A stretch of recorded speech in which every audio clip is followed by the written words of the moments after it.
hit below the belt. Written in Urdu by Maqsood Hasni, translated in English by Najam. It was quite unbelievable for me that the butcher offered the bone having some meat to the lean dog, who was watching the flesh greedily.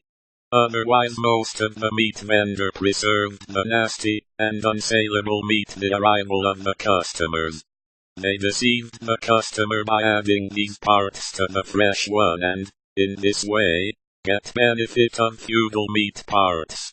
Likewise, they mix the skinny parts into the minced meat, and deprive the dogs of the thing they deserve.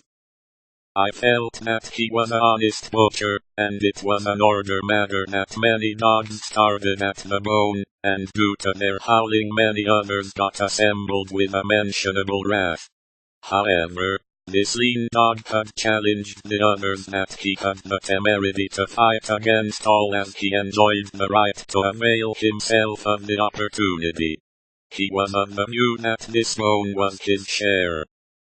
The other dogs were yelping, but the lean dog was staunch to keep it. It is quite impossible to snatch something from one's jaw without a clash, and especially when the possessor is also more dreadful.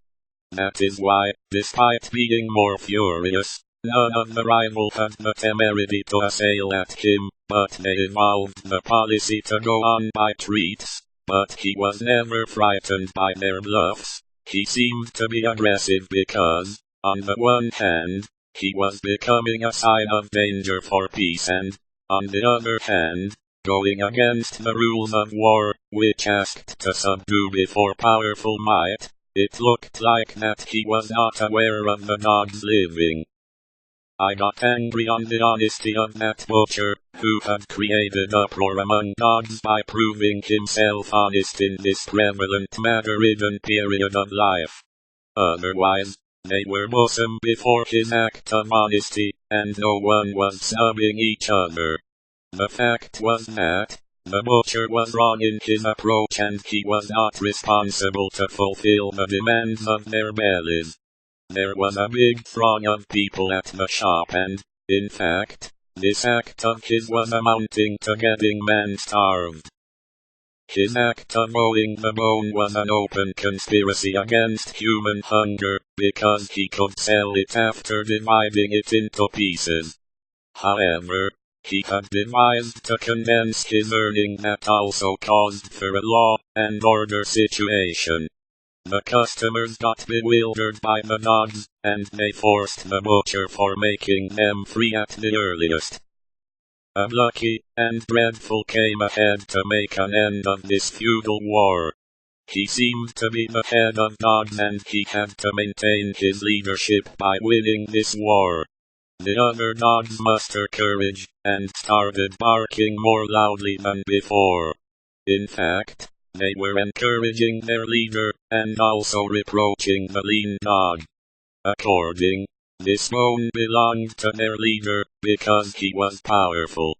But some opined that everyone deserved the share, and their leader ought to divide it equally. But no one dashed the conspiracy sparked by the butcher just to create a tussle amongst the dogs.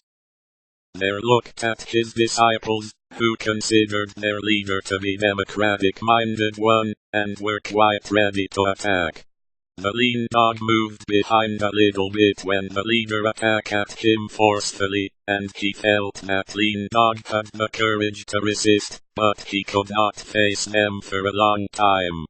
Seeing their leader, the other stooges also attacked, but the lean dog was trying to protect the bone, and there was great collusion among them for some minutes, and the lean dog got injured, and tired, and was deprived of the bone.